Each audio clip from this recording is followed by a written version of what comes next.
So ayan guys, welcome back muli sa ating munting channel. Another day, another vlog. So ngayon po mga kababayan ay nandito po tayo sa lugar po nila Maribel. Ano po, bisitahin po natin yung pagkagaling natin sa Maynila. Kasi nga po may nabalitaan ako na problemado po si Maribel mga kababayan.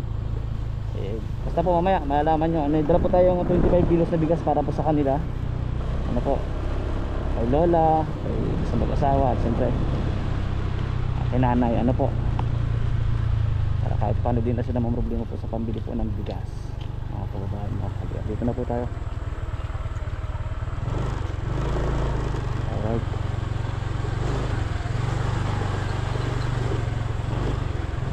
Alright, salamat sa inyo guys. Sana share nyo po yung video natin dito po sa pagbisita natin ulit kay Maribel. Ayan guys, Papo! Ang tao guys, bukas ang pinto meron. Papo!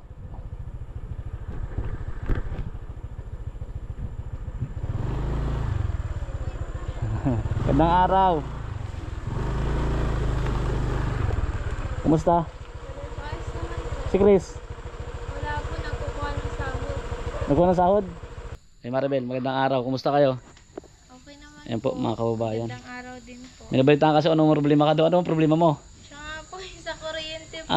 Sa kuryente. Akala ko naman kung ano. Akala po namin ay ayos na. Akala po namin ay okay na yung mga ano. Kaso lang ay bago daw po namin mabayaran yung kulang namin sa Canorico po, parang yung sa kontador.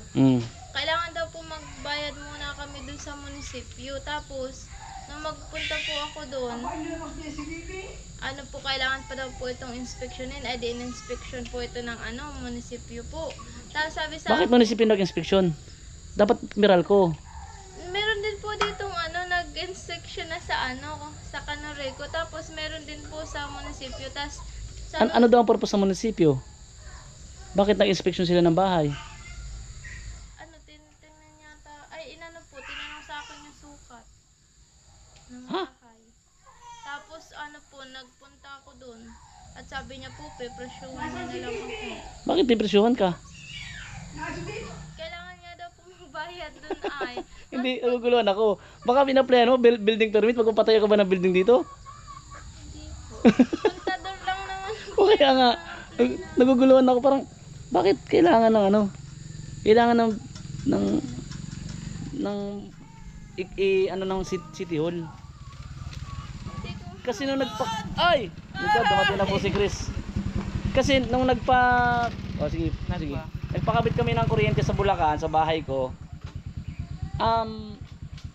Parang may lang yata, kung pumunta pa, basta parang pumunta yata ako city hall pero hindi na wala nang hindi ganun kalaki ang babayaran. At hindi na sinukat ang bahay. Walang pumunta sa bahay para inspeksyon na ng loob kung gaano kalaki, walang ganun. Dito po meron. Dito. Bakit? Babayaran daw 7,000. Walang ganun. Mas malaki pa sa pagpakabit ng kuryente. Parang building permit ng Baka building permit na plan niya mag-asawa. Ay, di po. Kailangan daw po nun na. Magsabi kayo, baka tumama kayo sa luto. Ay, sana ulit.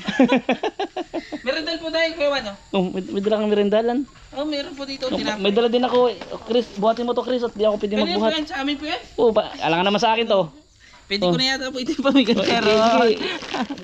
Bawat sige. Bawat darating dito may dalang bigas. Ay, Tapos maglagay ka niya sa labas.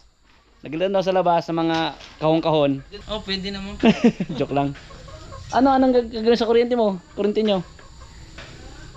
Sabi po ni Kuya Balay, pumunta kami kay Mayor. Ba't kay Mayor? Kay Mayor daw. Magsabi daw kami kay Mayor. Magsabi daw po kami para dun sa pina-apply namin po rin. Siguro yun. Hindi. Kailan kayo may time? Kasamahan ko isa sa inyo para dalhin yung mga papers nyo. Pwede Tapos, naman po bukas. Martes. Paalam lang ako kay bukas, Martes, Lunes bukas. Pwede naman po. Pwede naman. Paalam ako kay Foreman na ma-half day lang ako. Hapon ako. Sige, kasi bukas sa umaga, may pupunta dito yung si isang sponsor na mga jump card. Gusto ko makita sa kayong baby. Baka isama ko ito bukas. Ay, bukas po? Isa yung nandiyan sa diet ngayon. Yung nagbigay ng mga Ng mga Ay, yung mga damit galing sa dress, Bulacan. oo. Oo. Ay, di na muna ako mapasok. Di na ako- Si Mami ano? Kami from Bulacan. Oo, si parang Bulacan. Sige. Nandyan sa nakita kami kanina kasi nga nag-lunch doon sa Bagasbas ay nag-vlog ako doon. Kay Jomar may ano ba Ay, akong nagbakasyon blessings. po siya ngayon. O 5 days yata sila dito. Nag-attend ng ano, yung event kagabi. Ay, oo nga po. Saan Yung po yun? 2 years na sa Transcend. 2 years na si Carla. So, samahan ko kayo. Tanong ko bakit ganun yung babayaran? Ay magpapakabit lang ng kuryente. Kailangan daw po namin sumunod sa Sabi ano. po ay sabi po sa akin, pwede pa daw po yun magbaba ng 5,000 kung magpapagawa po kami ng blue permit. Ha? Blueprint baga po Ay, yung sa ano? blueprint. Blueprint pala. Blueprint? Oo, yun Opo. parang sa Canorica po baga may blueprint po yun. Yung malaking ganun. Tapos naka-drawing lang yung bahay. Nakadrawing yung bahay. Planning yon. Planning.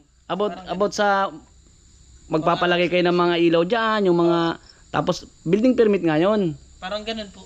O hindi mo naman kailangan ng building permit eh. Hindi ko po alam. Yun po ang inanaw. Pagpunta Sabi daw. po sa akin kasi ay nagsobra na daw po ang sukat ng bahay para sa mga indigent people. Tapos sabi ko ay pagawa lang naman po sa amin yan ni ano. Kaya nga, Kahit na daw po. Kailangan Hindi, po sumunod. ito. Ang sagot po sa akin ay kahit na niya may sinusunod tayo na batas. Kuryente, di rin naman po namin halos kaya. At malaki din. o di ba yung sa kuryente nga po, Kuryente na lang. hirap sila. Nandun din po kami na ni Kuya Bal. Tinulungan lang din may sponsor. Sana naman consideration na lang din sa kababayan, di ba? Kung napanood man nila, hindi man tayo nagagalit pero bakit ganun? Laki naman po. Nagtanong-tanong nga din po kami dyan sa kapitbahay. Hindi naman daw po sila ganun nagbayad sa mga. Yung kapitbahay mo, mas malaki yung bahay nito. Mas mahaba pa nga po. Mas mahaba yan. Ano daw po? Ano nangyari? Nalipat lang daw po nila yung kontador. Kaya sana Sa amin din, sa bahay, sa Bulacan, townhouse yun. Hindi ganun kalaki.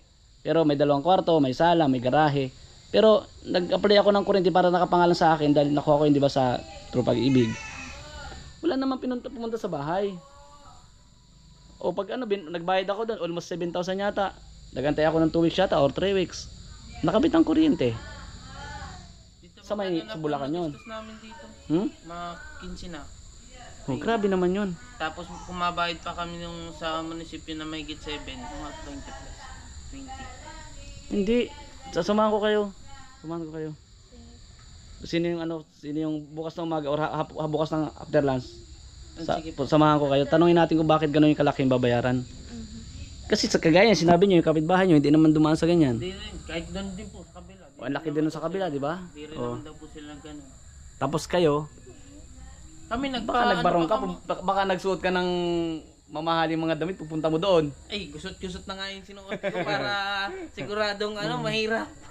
Hindi, yun po mga kababayan. So, bukas na alamin lang namin. Baka nagkaano lang. Baka hindi na nagka-ano ng pag-uusap ninyo doon sa City Hall. Hindi nyo rin, ano bang sinasabi nyo ano ba yung babayaran nyo doon sa City Hall para, ano ba sabi sa Meralco kasi? May pipirmahan daw po sa munisipyo. And sabi, nung una, notary, okay na daw yun. Tapos pagbalik namin, may pipirmahan pa daw po sa munisipyo. Pagpunta man namin ng munisipyo, kailangan inspeksyon. Pagka-inspeksyon, may babayaran. Yun, tapos pagsabi sa kanya, mga 7,000, yun ang babayaran namin. tinanong ko po kasi mga magkano po kaya anakin yung anuhan pa namin dyan. Babayaran. Sabi niya, aabot pa nga daw po ng 7K. Yun, tapos sabi ko ay, ang laki naman po masyado. Pwede pa daw po yung bumaba. Para saan ba daw yung babayaran at 7K? Tinanong mo. Hindi po. O, tanong nyo dapat. Kung saan yun. Kasi kung, para saan po ba yung 7,000? Kung sabihin, para sa para bigyan kayo ng permit. Anong permit? Para saan yung permit? O, pag sinabing, Wala po pag siya po nakikipag-usap ay wala na, tapos na. Ganun. Ay ako naman, di ako naguguluhan din po ako eh. Alam na lang natin bukas. Naguguluhan din ako kung ano yung babayaran sa Panlaki City Hall. Kaya nga, laki nga po. Naguguluhan po ako. Kasi kag mga kapitbahay din, hindi naman dumaan sa ganun. So mas malaki pa po yung bahay at saka, kumbaga may mga kaya talaga din. And sila naman po ay nagsusumikap lang. O ayan, nagtatrabaho si kay sa Team Kalingap, si Chris. O para mabuhay niya yung mag-ina niya. Parang naman sobrang naman laki nun, 7,000 guys. Sige, bukas samahan ko kayo. Aray ka! Aray ka. Samahan ko po sila bukas guys. Sakit Para alamin na natin. ni. Marina ka po. Ha? Merendal muna po tayo kawan. Merenda? Sige. Salamat. May tinapay Gabi? Tinapay. Nagpagupit ka na pati. Siya po, nagpagupit nga po na ito. Magpagupit na daw ako. Mahirap na pag napalitan siya. Sama niya langot.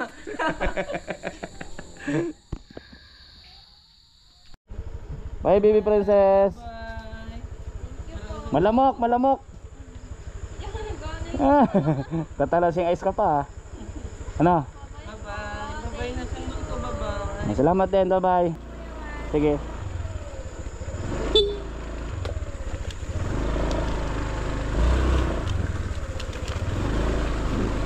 So ayun po mga kalingap mga kabayan. Pauwi na po ako.